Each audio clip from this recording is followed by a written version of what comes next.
Hanson Tarot, and welcome back to my series, Tree of Tarot, Leaf by Leaf. In this video, we are going to be taking a look at the Magician. I have 8 decks for examples. First, I have the Hanson-Roberts, Druid Craft, the Fairy Tarot, Starchild Tarot, Shadowscapes Tarot, Ashhen Thorn, Darkness of Light, and the Crow Tarot. So, what are some things that we automatically think of when we think of the Magician?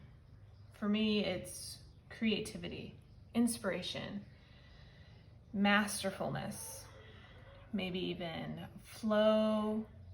That also goes hand in hand with magic and skill, willpower, originality, and really creativity. Creativity is a big one. I really like that.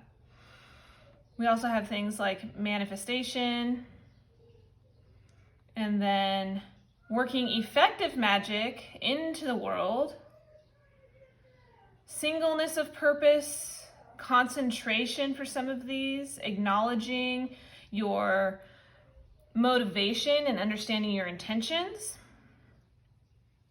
transforming the mundane into the extraordinary with passion and focus,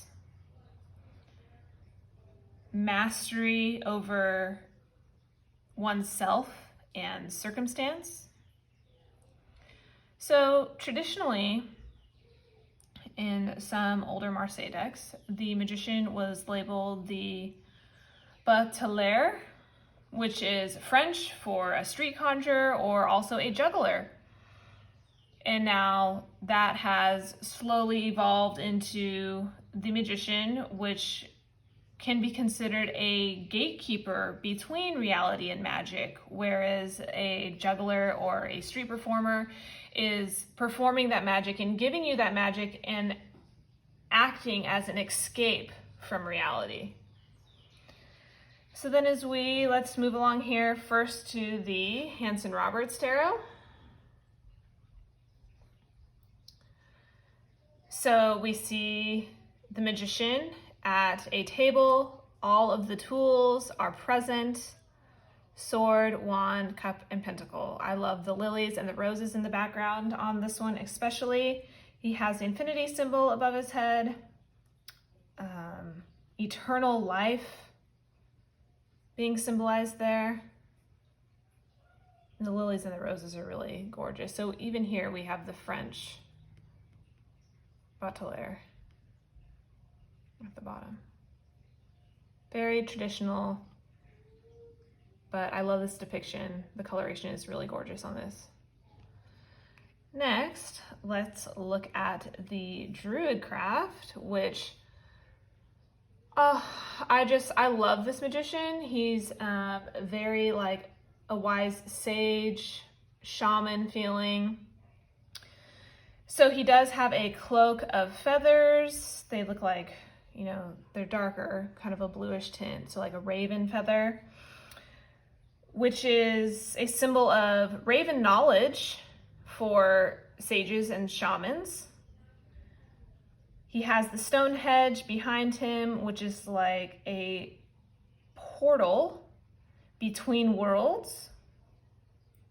Has that power to travel through the gateways,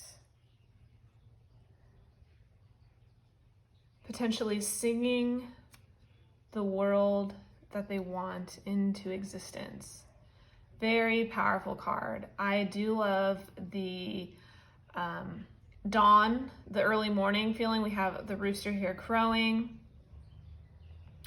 Again, with his stone table, which I much prefer a stone table over like a wooden table. This feels really earthy to me. I like that natural feel, but again, with the tools at hand, wand, cup, sword, and pentacle. Really gorgeous depiction. Next, let's look at the Fairy Tarot. At the bottom of the card, it says, you can do anything. Take charge of your life. You can manifest what you need to be a success. So this magician looks powerful in the sense that they've visualized their hopes and dreams and they have achieved it. Again, we have the infinity symbol here within his hand, but he's cradling it in this conjured power. And then another staff here as well that looks magical. Again, with some different flowers here, but still with the following the same as the Hanson-Roberts. With the white lilies and the red roses, we do have a white flower here. It kind of looks more like a gardenia to me, and then sort of like a red poppy.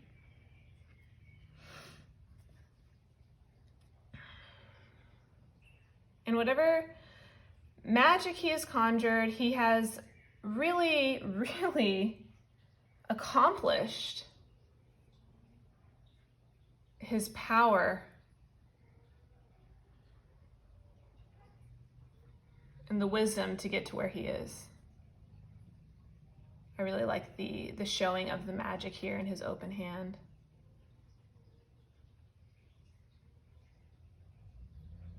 And so this is the only card out of these 8 that does not show all of the tools or elements of the suits. Next, let's look at the Starchild. I really love this depiction. Very calm and relaxed. I love this serene feeling as the magician is sitting with the objects that you'd like to see: a wand, cup, sword, a pentacle here. It's kind of hard to see. They're kind of by the foot. So this one, with the hat on and the face down cast like that, really gives you that exploring the inner talents and skills associated with the physical earth or pentacles, the mental aspect, which is like air or swords, and then a spiritual inner workings, which could also be seen as fire or wands.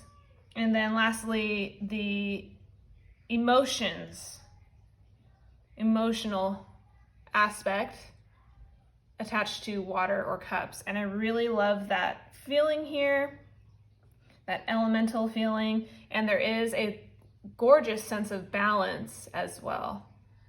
We have this mirrored, almost like a butterfly on either side with the mountains,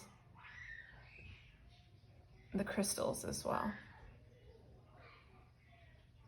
Really gorgeous. I really love that depiction. A little different, yet the same.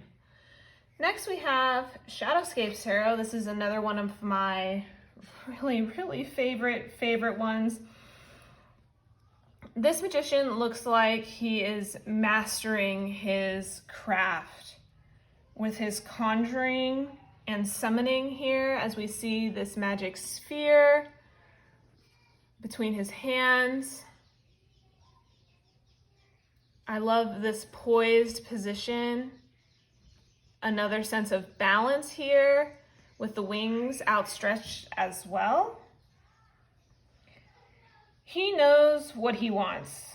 He has the will and the knowledge to manipulate the world.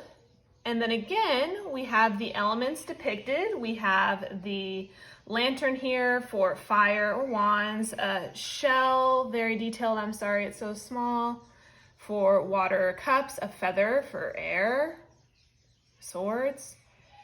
And then we have some leaves here for the earth or pentacles.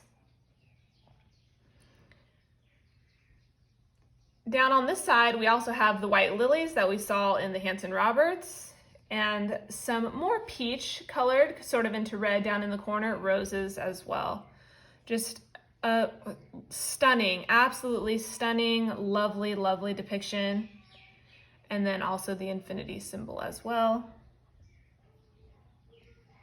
Really gorgeous. Next, let's look at the Oak, Ash, and Thorn Magician. You have a raven. Sorry, it's kind of hard to see. Gorgeous with the fireflies illuminating, wings outstretched. We have a nest here containing the elements again. Wand, Pentacle, Cup, Sword.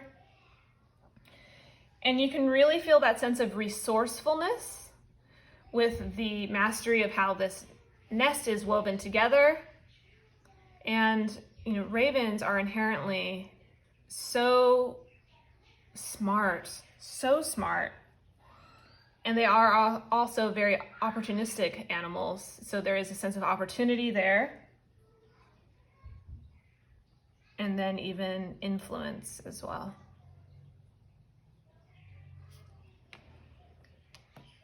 And now we have the Darkness of Light.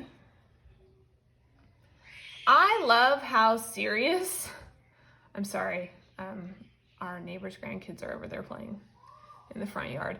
I love how serious his expression is. He really gives you that conscious and unconscious connection with the light above his head and the darkness behind. I know it's hard to tell, but he is standing in the ocean. The waves are turbulent around him.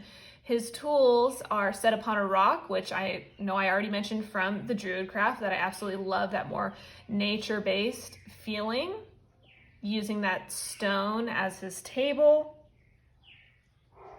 You also get a sense of a connection between the physical and the spiritual planes, and his utter focus. Again, with the symbols, the infinity, and the tools here. Really gorgeous. And then last but not least, we have the Magician from the Crow Tarot. Another gorgeous depiction. We do have the white and red roses at the bottom, the tools as well. I love the posture of the outspread wings flying up into this brighter light, which is a sense of power to me, pulling from the elements here at the bottom to spark that magic, his power to manifest ideas and intentions, life experiences, helping him to his desired path. And the guidebook also mentioned a pureness of heart here. It may be the roses or also the pure intentions behind harnessing the power of these elements to gain this power to move on through life experiences. And that is so amazing. Really, really beautiful depiction.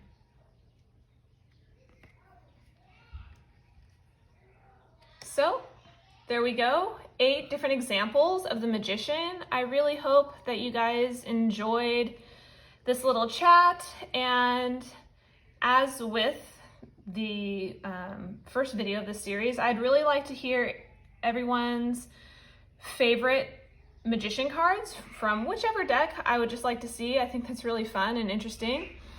And thank you so much for watching. I'll see you in the next one. Bye.